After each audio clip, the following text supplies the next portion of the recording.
Alors, nous avons découvert le système du portail coulissant, je dirais, dans sa globalité. D'accord ? Pour l'instant, ce que je vais vous montrer, c'est qu'on va passer en revue chaque élément du portail. Dans ce portail coulissant, il va y avoir un bouton poussoir pour enclencher le système, un gyrophare qui va clignoter pour avertir l'utilisateur, une lampe qui éclaire notamment la nuit, un moteur qui va ouvrir et fermer le portail, et bien sûr deux détecteurs, deux capteurs de position pour savoir si le portail est fermé ou s'il est ouvert. Nous allons passer en revue chaque élément de ce portail, de quoi il est composé. En premier, le bouton poussoir. C'est un détecteur, un capteur. Le bouton poussoir a pour fonction de déclencher le système. Lorsqu'on appuie dessus, tout le programme va se mettre en route. Une fois que le programme est mis en route, le gyrophare va se mettre à clignoter. Sa fonction, c'est essentiellement avertir les utilisateurs que le portail va se mettre en route. C'est une sécurité. Le gyrophare est un actionneur, c'est une lumière qui clignote que l'on aura programmée. Il va donc réaliser de la lumière. Il actionne de la lumière. Dans le même temps, une lampe va s'allumer.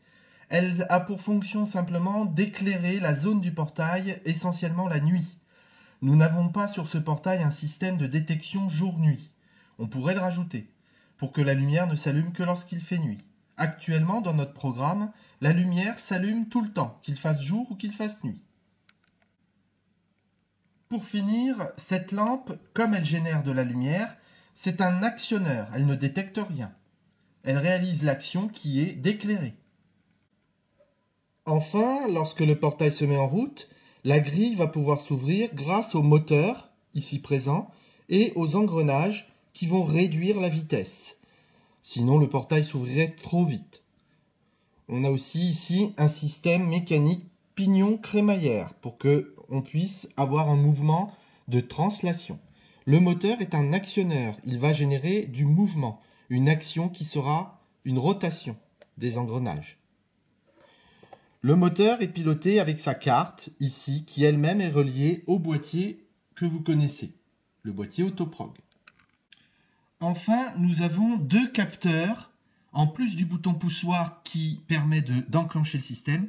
Nous avons ici un bouton poussoir, ou plutôt on l'appellera un contacteur de position, qui va détecter que la grille est ouverte. D'accord ? Voilà. Vous connaissez déjà ce détecteur de position ou ce capteur de position. Nous les avons vus dans les objets du quotidien. Même chose ici, un capteur de position, mais cette fois-ci qui détecte que le portail est fermé. Pour terminer, tous ces capteurs et actionneurs sont branchés sur notre boîtier. D'accord ? On verra plus tard qu'est-ce qui est branché sur quelles entrées, quelles sorties. On l'a déjà vu avec l'éclairage. Vous devez vous douter, tout ce qui sort, c'est les actionneurs. Le courant électrique va sortir. Donc on va avoir le moteur, le gyrophare et la lampe qui vont être des actionneurs.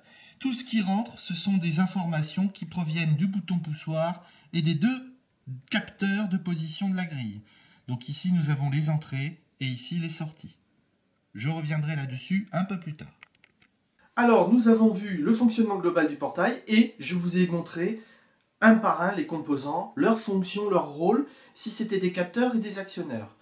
Avec les deux vidéos, vous allez pouvoir compléter la fiche d'activité sur les différents capteurs et les différents actionneurs. On découvrira dans la prochaine vidéo comment est-ce qu'on peut programmer avec le logiciel, mais ça viendra dans un second temps. Merci, bon courage!